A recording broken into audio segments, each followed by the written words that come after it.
With us today, we have Denis Coderre, Member of Parliament from Brassa, Quebec, and official opposition critic for national defense. Welcome, Denis, to my MP report. How are you? Very good, thank you. Great. And good to have you here. It's always a pleasure. And Denis, recently you were in Afghanistan on the ground.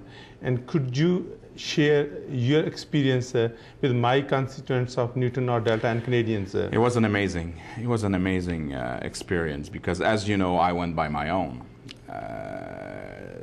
The Minister of Foreign Affairs, the Minister of National Defense, even at the Prime Minister office, they made everything so I couldn't go.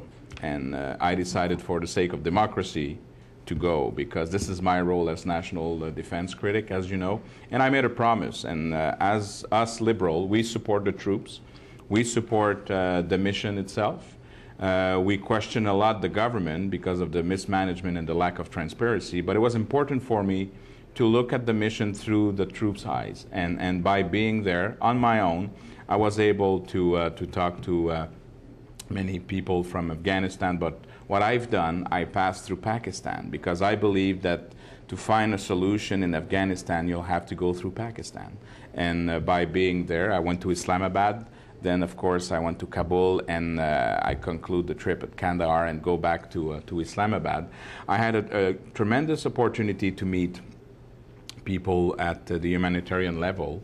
I met the Aga Khan Foundation people. I spoke with the Afghanistan Research Evaluation Unit, which is a research institute, totally independent, who provide me a lot on education, governance, and specifically on what's going on through the poppies with the opium. So there is a drug problem, as you know, there.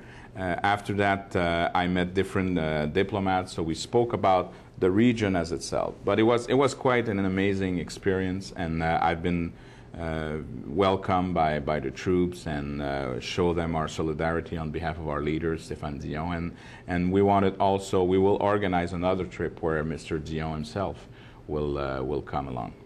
And when you were there, and how would you explain that you had your experience then, that our vision is different than the NDP and the Conservatives' vision on this mission in Afghanistan? Because as you mentioned, I support our troops and I support the mission in Afghanistan. And could you explain it to my constituents? Well, as you know, when it started, and then around 2001, 2002, there was that major event after 9/11. And Jean Chrétien, who's a man of vision, when we decided not to go to Iraq because we didn't want to go if it's not under the international community. And Afghanistan was totally the opposite, because as you know, it was under the Security Council, United Nations, that we decided to support the mission and go to Kabul. Afterwards, under Mr. Martin, we decided to go to Kandahar. But we believe in the mission because we needed to fight against the Taliban and against terrorism. At the same time, you know, we have a policy of triple D: development, diplomacy, and defense. And so we had something to do there in Afghanistan. The problem is the mismanagement of the government. We have a feeling that it's all about secrecy, lack of transparency, we cannot know anything, and they're kind of telling us that it's a rosy situation, that everything is going well.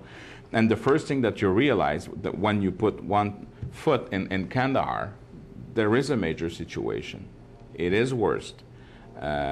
We need to be there. I believe it's a noble mission, but I believe that at the same time that we should be there until in the combat mission until February 2009. We made a deal with NATO. Under NATO, it is a NATO That's international obligation. That's international obligation. Right. We have to do that. But at the same time, we say that generous but not naive. We're part of an international mission, and rotation is the name of the game. But at the same time, we won't let down the Afghan people. We should put more emphasis on the diplomatic angle. That's why I've been to Islamabad.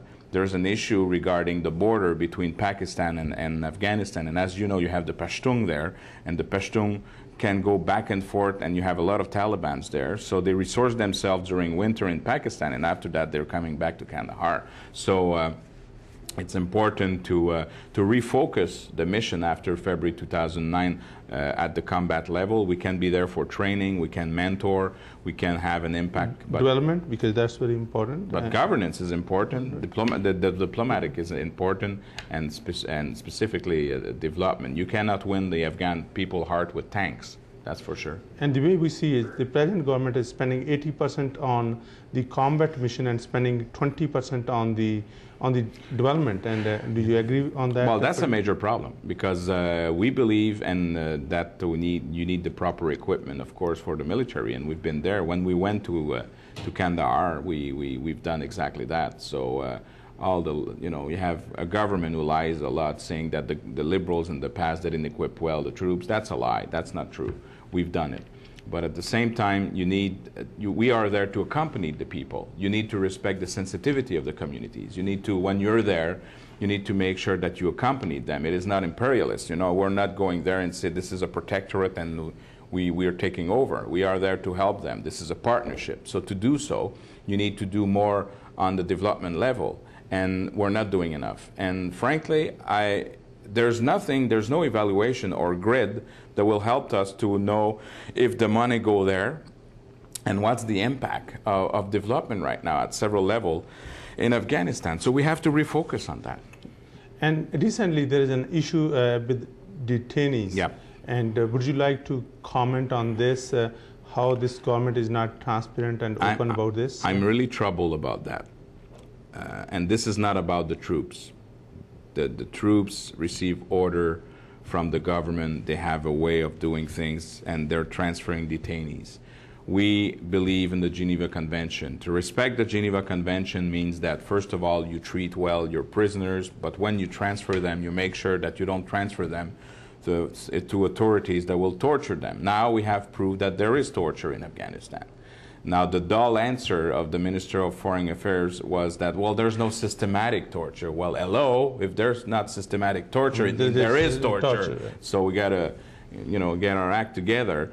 And we believe that we have to stop the transfer. We need to stop and repatriate the people that we transfer. And it should be a partnership under the NATO umbrella to have a detention policy. Now, I learned at the same time, and again, you have some documents that prove that.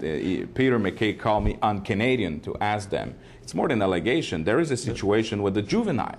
Would you believe that we transfer also juvenile? Now, the Convention for the Right of Kids and the child soldier is not, we're not transferring them as detainee. We should rehabilitate them, right?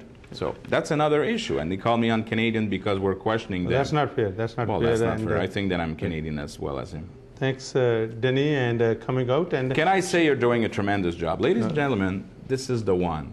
We should all support Sukh Dhaliwal. We've been working tremendously together, and I'm sure that everybody who's passing here is saying that you're a great member of Parliament. No, thank you. You're very kind, Denis. Thank you for coming out and sharing your views with my constituents of Newton North Delta and Canadian. Let's support Sukh. Thanks.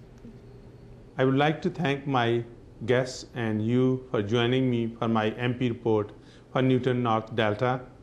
As the holiday season is approaching, I would like to wish you and your families a Merry Christmas and a prosperous Happy New Year. Look forward to seeing you over the holiday season, and thank you for joining me again.